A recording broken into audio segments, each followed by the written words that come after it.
Hello. It was brought up recently that what I do for a living, but I do make porn. And well, to be honest with you, yes. The reason is because I have an authority problem, because of course I have been in sex work because that's the only profession that I was able to actually control my schedule. I was able to go to work like 4 times a month and actually be able to pay my rent. And now that I've kind of gotten worse, I've gotten really, really, really bad. I'm not allowed to work at the clubs around the place where I'm from anymore. That led me to do what I'm doing now. So, yeah, it's probably gonna get brought up, but, yeah, absolutely, but was it the sexual trauma that caused me to do it? No, not at all. It was just the only option that I had. I didn't have any money to go to college. I didn't have any support from my parents. I lived on my own. I didn't have a job, you know. I was beautiful, and I could dance. And 8 years later, here I am. So 7, probably 7. Time isn't the same for me, I don't know. But yeah, obviously, sorry, I just smoked some medication. But what is up, everybody? This is Ginger. Previously, I was under the impression that I was, okay, so that sounds weird. I didn't even know that I was separate. And previously I said that Ginger was just an alias that we all used. But randomly, I was listening to this song. And I was like really good, like feeling it and dancing, and then I asked myself, I was like, who likes this music, you know? Because that's basically how I've kind of figured out all of my other parts, was by music and that particular way of whatever I was just saying. But oh,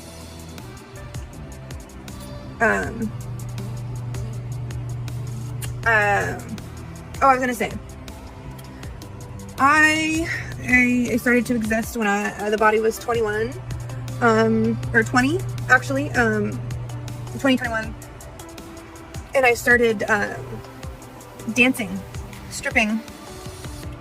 So I started dancing, and I was homeless. I was living in hotels at the time. A couple of them were addicted to drugs, which is really interesting.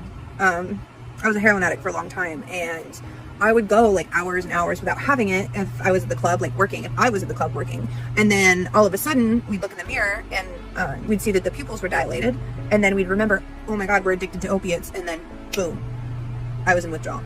But that's beside the point. That's just the power of dissociation. Insane.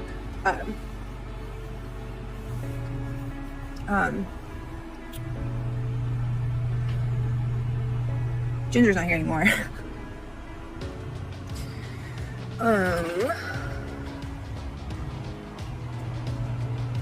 It's late, and oh, this is perfect for me. I can talk about it. So,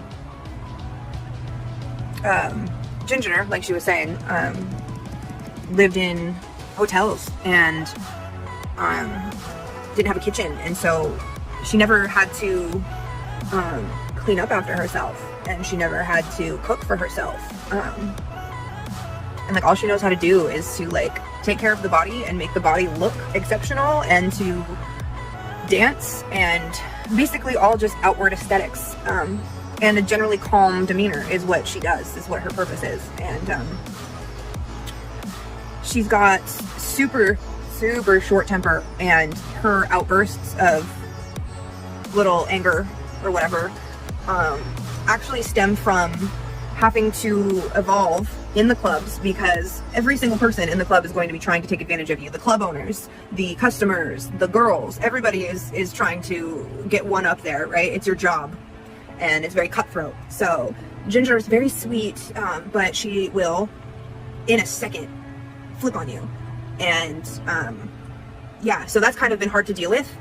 She also doesn't like to not get her way, and so she will like not get her way, and it's the same kind of rage that happens with Chloe. It's like an unbelievable amount of rage that is like almost unbearable. And the last time that I remember that was with Elsie, and Elsie has now integrated. So all of these things I figured out about Ginger, it was just like, it was like one thing, and then all of a sudden the ball was rolling, and it was like, oh, okay, all of these things, all of these things, all of these things, all of them, all of these things, all of these things. But, so I wanted to like show you guys, I have a partner who acts as a daddy dom for all of my littles, and he also helps me manage my business and helps me take care of my house. He's just kind of like an all-around life partner, caregiver. He's just amazing. And so he cleans, he comes over and has been coming over 3 times a week since my business has really taken off, and Ginger has been out majority of the time because we're working 10 hours a day and nonstop. And our priority is to take care of ourselves and our survival, right? That's what the system is for. And so, anyway, I'm going to show you what my room looks like. So this is what Brandon does for me. He like organizes my things. He put all of this up and helps me just like take care of everything, right? He's great. He made the bed and everything. Well, I decided I was going to do a photo shoot today, and my like entire fucking wardrobe is like on the ground, and like I don't know what's clean, I don't know what's dirty.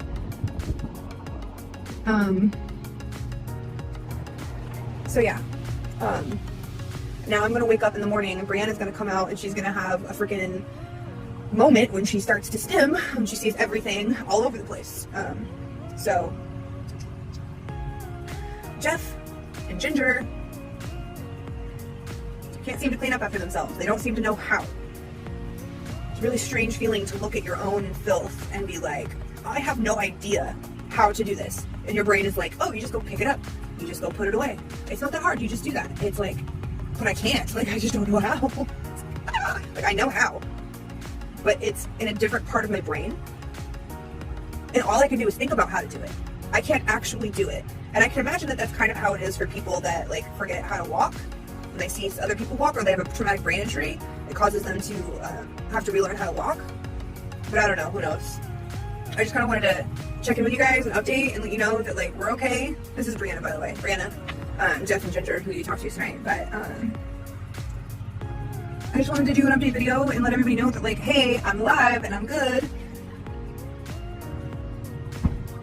I just kind of forget sometimes that I have DID, and I forget that I should probably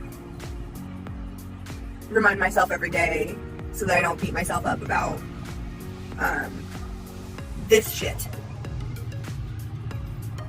So we went to Walmart and we got some clothes and stuff like that, and we got me, well, I have a feeling that Elsie is going to be the one. Makes me a little bit nervous about going in. I mean, age regression does happen with BPD, but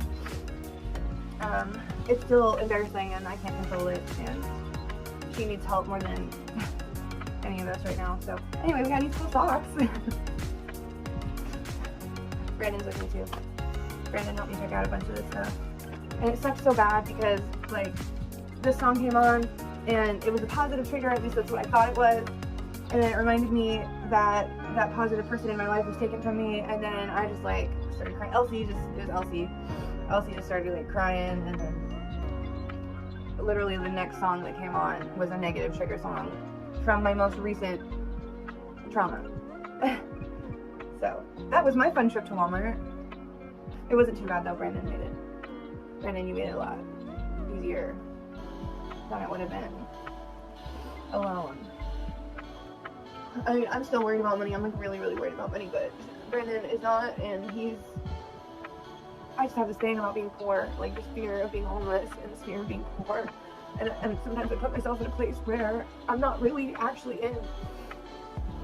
And being financially unstable is something that my system just like can't handle. It just like, especially from being like such a successful person to just this like jumbled mess of emotions and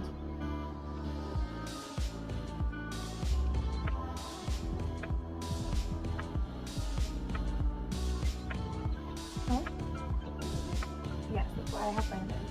And so we got black slippers with no strings, no gel.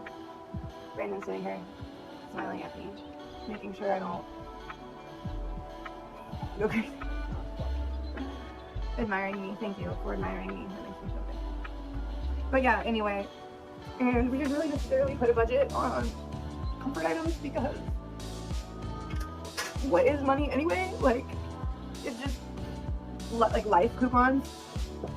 And so like this is my life, so I might as well trade in some life coupons for some life, right? My business has declined over the last few months, almost 80% or more. So right now I am worried about what to do next for income. Like, I'm not saying I need income, I need help at all. I'm not need begging at all whatsoever. I'm just venting about my life right now. So that's that.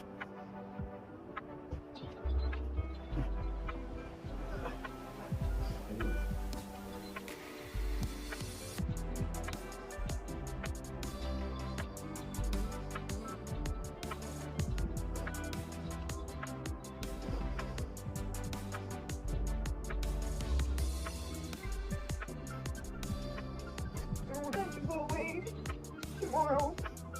Or whenever I have to go away.